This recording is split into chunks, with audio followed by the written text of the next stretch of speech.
vitin 2025, Kosova ka përjetuar një periudhë të errët dhe tronditse, ku një fenomen i rrezikshëm dhe i paimagjinueshëm ka pushtuar shoqërinë. Në një harë kohor prej vetëm 10 ditësh, 5 jetë njerëzish janë shuar nga dhuna e tmerrshme e vrasjeve, që kanë përfshirë qytetet dhe fshatrat e vendit. Ky ka qenë një shpërthim i frikshëm i egërsirës dhe panikut, një shpërthim që ka tronditur themelet e sigurisë dhe paqes sociale. Një atmosferë e pasigurisë dhe frikës ka përfshirë çdo cep të Kosovës, duke lënë pas një shije të hidhur dhe një pyetje të madhe: si është arritur në këtë pikë?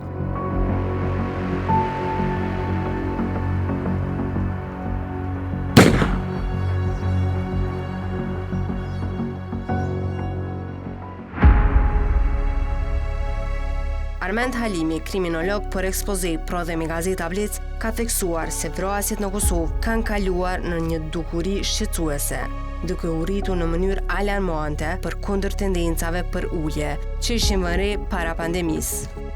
Ai theksoi se kjo dukuri është e rëndë, pasi numri i vrasjeve po rritet çdo vit, duke përfshirë edhe viktima ndër zyrtarët policor përveç qytetarëve të tjerë. Realisht vrasjet tash në Kosovë kanë kaluar në dukuri, mos bëhet fjalë për fenomen. Dukurinë në kupton kur brenda një periudhe të shkurtë kohore arrin një numër enorm, sikur si janë vrasjet. Çka shumë shqetësuese se kjo dukuri nuk është duke rënë, por kundrazi është duke ngritur, përkundër vite paraprake kem pas tendenca të uljes, mirë po pas pandemisë tutje kemi prapë një ngritje.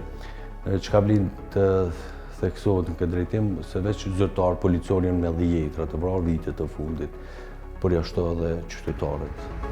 Halimi përmendi disa shkaktar kryesor të këtij fenomeni, përfshirë numrin e madh të armëve ilegale që janë jashtë kontrollit institucional. Ai gjithashtu theksoi dështimin e institucioneve të drejtësisë, veçanërisht gjykatave, për të trajtuar me kohë çështjet e qytetarëve, çka ka çuar në humbjen e durimit të njerëzve, të cilët kanë marrë drejtsinë në duar. Përgjithsisht, dukuria e vrasjeve ka disa shkaktarë. Duke nisë prej atyre që mjet kryesor në realizimin e këtyre krimeve janë armët. Pra flasim për një numër të madh të armëve, duhet të qytetarëve, të cilët janë jashtë kontrollit institucional, pra pa leje. Pastaj edhe çalimi i institucioneve të drejtësisë, sidomos gjykata, duke dështuar të trajtojë me kohë problemet dhe kontestet e qytetarëve. Qytetarët humbin durimin dhe marrin vetë gjyqësinë në dorë.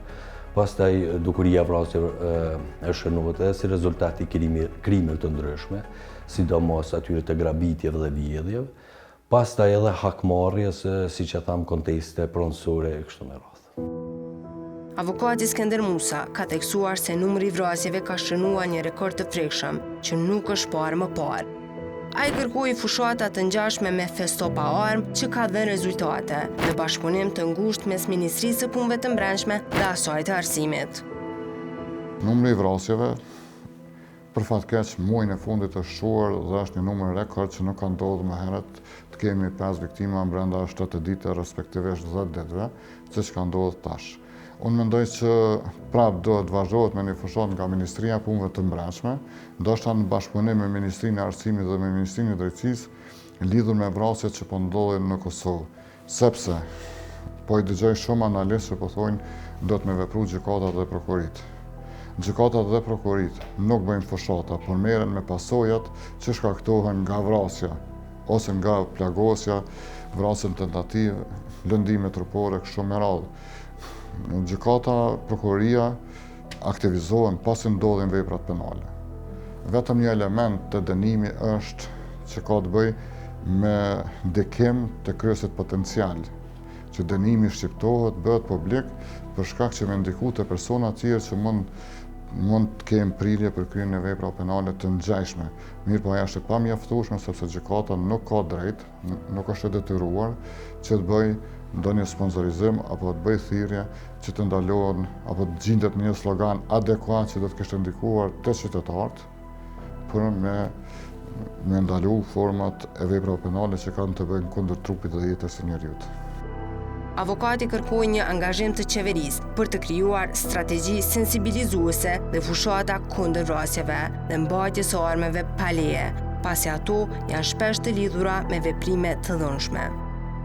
Ka ndryshuar hallkat shtetërore në përgjithësi prej nivelit më të lartë, institucioneve lokale, po them, prej institucionit familjes në radhë parë, sepse është e pranueshme që të kemi vrasje të rive. Veprat penale ndodhin krejt botën, mirë po të ndodhin kaq shpesh vepra penale të tilla siç kanë qenë, siç e patëm rastin në vështrim me vrasjen e triut nga i riu në 19 vjeçarët e dytë, se familja do të kujdeset se celula e parë e shoqërisë për fëmijët dhe anëtarë tjerë të familjes. Pastaj ka dështuar edhe aspekti i arsimimit në shkolla dhe institucione qeveritare që nuk kanë ndërtuar një strategji se si të dilet nga elementi apo fenomeni i vrasjeve. Fenomenin e vrasjeve shqiptarët e Kosovës e kanë pasur edhe para lufte.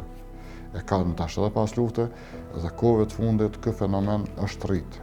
Është rrit sidomos në vitin 2025 kemi hyrë me vepra jashtëzakonisht të ndjeshme, nuk po them të rënda se do të me kualifiku institucionet me vepra jashtëzakonisht të ndjeshme që për fatkeq kanë pasur si pasojë marrjen e jetës njeriut.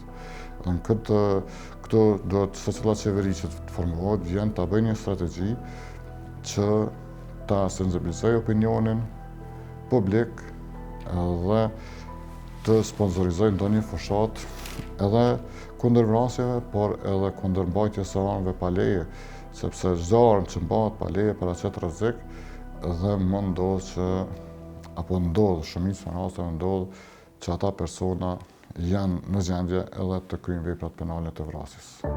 Drizan Shala, ekspert i sigurisë, tha për ekspoze se institucionet e Kosovës duhet të hartojnë urgjentisht një strategji të përbashkët për të adresuar rritjen e krimeve, pasi vonesat në proceset gjyqësore dhe neglizhenca e autoriteteve janë një kërcënim serioz për sigurinë publike. Ai kërkoi që qeveria të mbështesë forcimin e institucioneve të sigurisë me staf të kualifikuar dhe të sigurojë një ristrukturim për të menaxhuar situatën e emergjencës.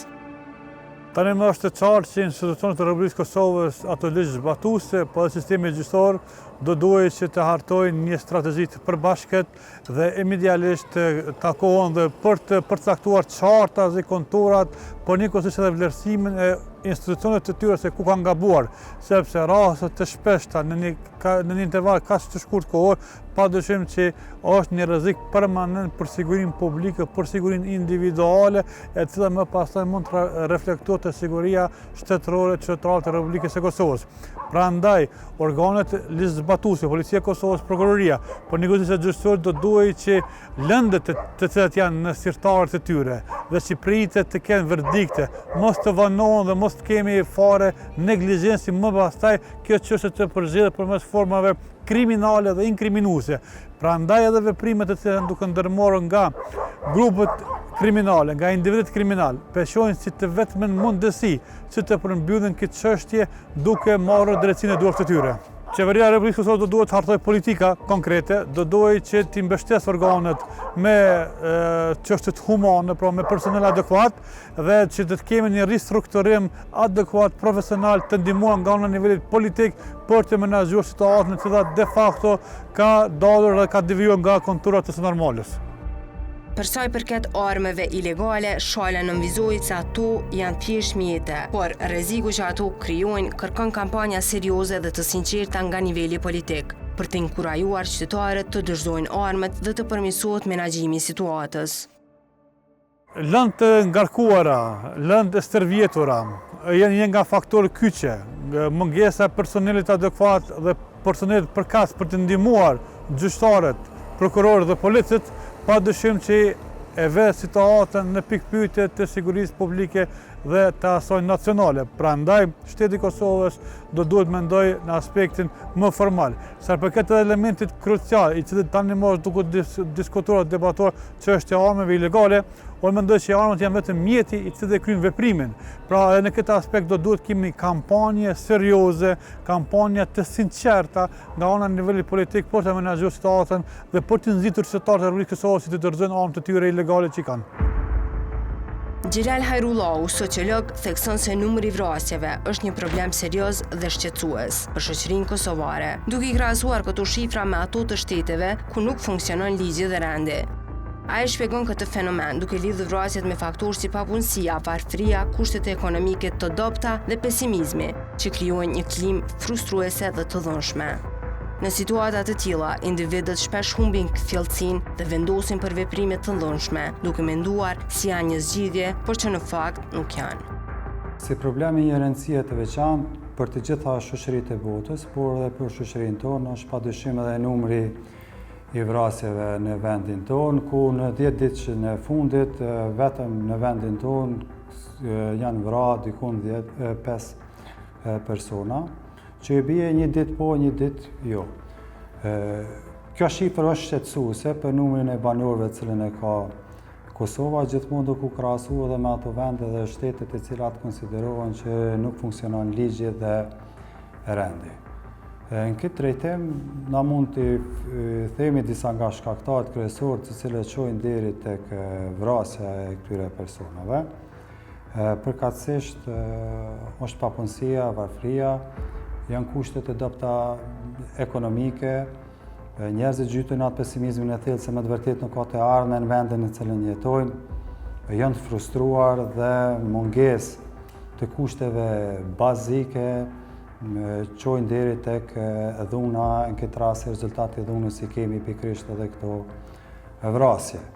Vrasjet dhe vetvrasjet ndodhin në momente shumë të vështira psikologjike për personin, po ashtu edhe sociale. Në atë moment logjika nuk funksionon, ndjenjat janë të turbullta dhe mendja e humb komplet kthjellësinë. Zbrasin cilën e ka individi ndërmjet këtyre 3 elementeve të cilat sapo i përmendëm, e shtyn drejt një akti të pa menduar mirë, të pa mendur, që për te mundet më konsideru zgjidhje, por në asnjë rrethane vrasjet ose vetvrasjet nuk mundën më konsideru zgjidhje në një problemi.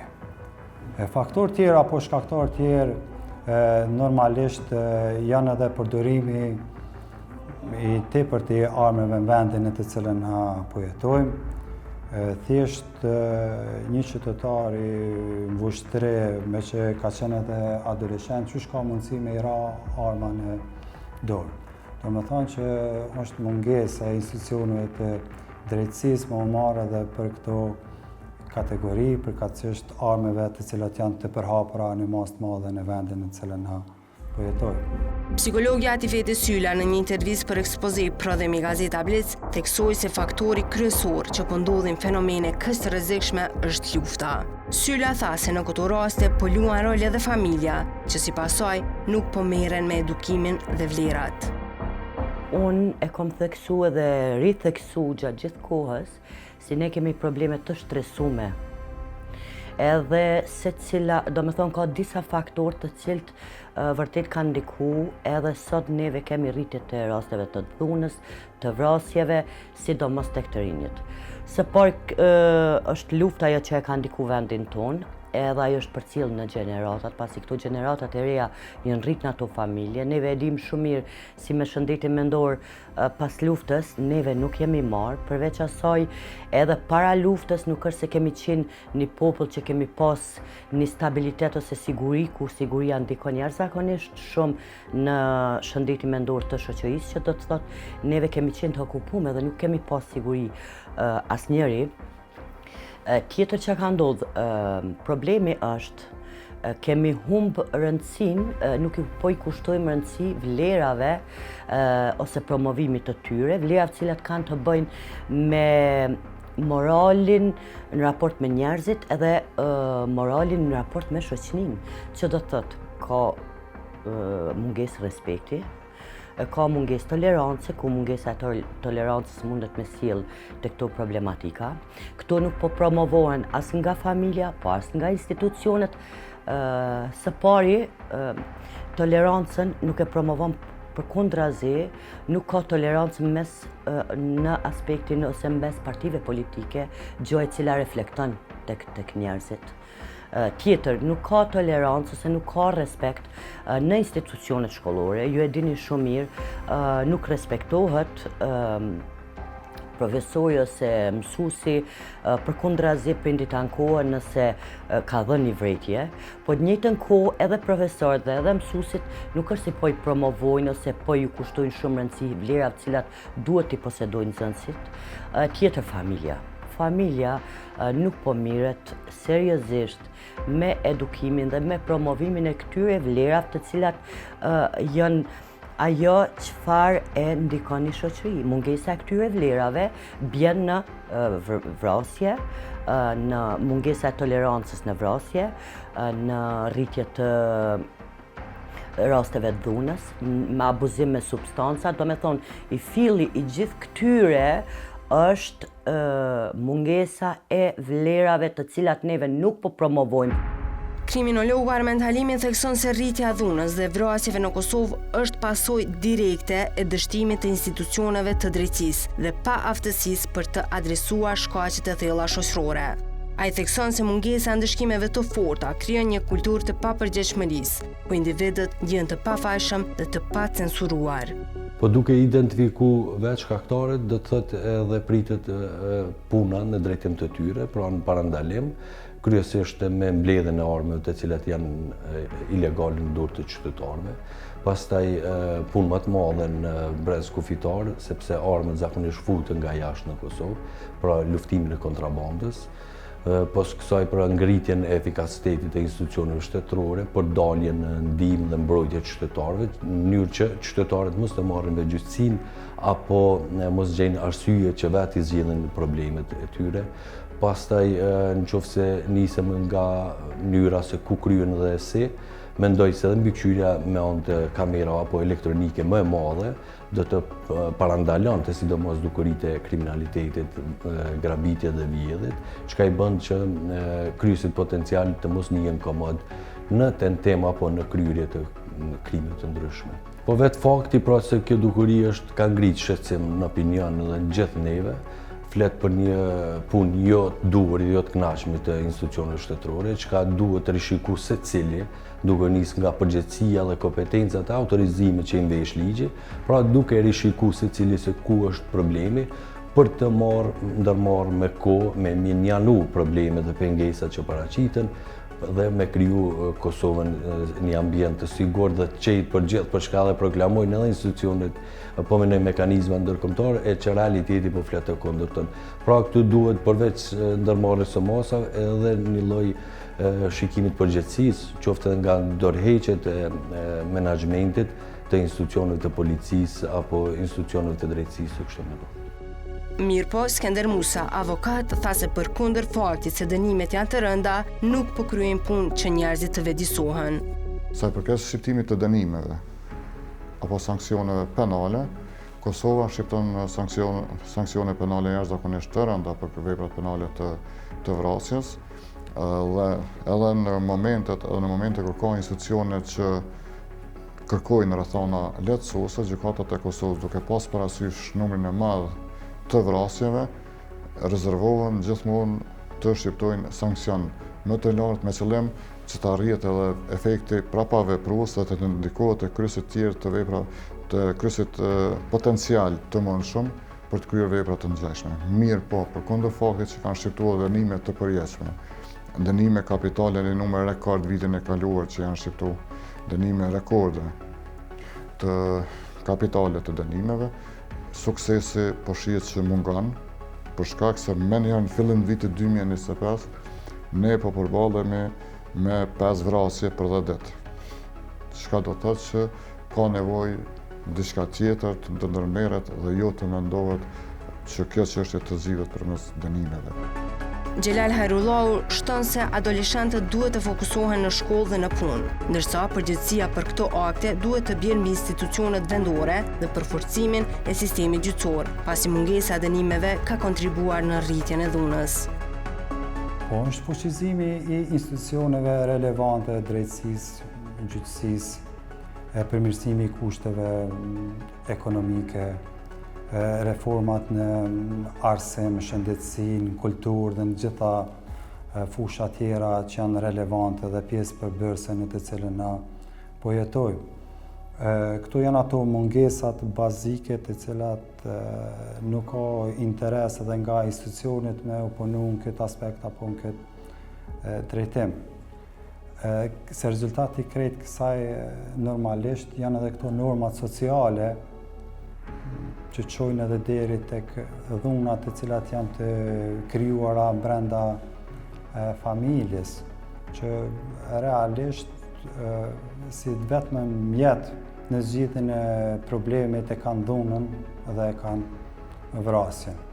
E kështu ta na kalon dhe bëhet për dëshmëri, bëhet diçka shumë e zakonshme, bëhet diçka normale, sepse ne nuk i kuptojmë këtë gjuhën apo formën e komunikimit, bisedimit, në zgjidhjen e një problemi të caktuar, por si mjet të fundit normalisht, si mjet të parë për zgjidhjen e një problemi e përdorim forcën, përkatësisht dhe këto vrasje të cilat ndodhen në 10 ditën e fundit. Adoleshentët e kanë vendin në shkollë, në institucione shkollore, ata që janë në marrëdhënie pune e kanë vendet e tyre të punës. Normalisht për këto akte të vrasjeve dikush duhet me dhënë përgjegjësi dhe përgjegjësia normalisht mbetet tek institucionet vendore, në këtë rast që është qeveria, që është Ministria e Punëve të Brendshme, e drejtësisë, policisë.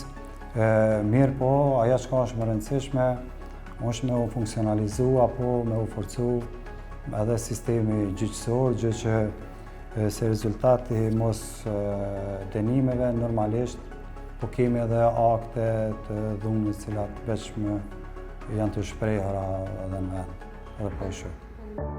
Atifete Syla, psikologe, shtoi se përkundër faktit që Kosova është një vend ku gjithmonë njerëzit kanë nevojë të konsultohen me psikolog, kërkesat për një gjë të tillë janë shumë të vogla. Të rinjët zakonisht mendoj si janë vlerësuar dhe kanë kuptuar rëndësinë e shëndetit mendor dhe trajtimit të tij, por nuk i vizitojnë duke pas parasysh në kohët e mëhershme neve edhe pse s'kemi pas psikolog kemi qenë ma të lidhun emocionalisht me familjarët, me njerëzit dhe ato brengat i kemi shpreh edhe me të tjerët, gjë e cila nuk e zaventson psikologun, po si do kudo është një farloj çlirimi emocional, tani nuk ndodh kjo. Tani fëmijët janë shumë, izolohen shumë më shumë, nuk komunikojnë lirshëm me familjarët e tyre, nuk janë të lidhur me të tjerët, me familjarët, po janë përkundrazi kogja jo social, kështu që kjo ka bo si me kërku ndihmën e psikologut, po jo asnjëherë aq sa ka nevojë vendi jonë. Kosova është vend që ka lindur nga një luftë dhe është ngritur nga rënojat e saj. Tani po lufton me një tjetër armik, një armik të padukshëm dhe të rrezikshëm që është bërë pjesë e përditshmërisë. Por, kjo krizë është një mundësi për të reflektuar, për të reaguar dhe për të luftuar për një të ardhme më të sigurt, paqësore dhe të dinjitetshme.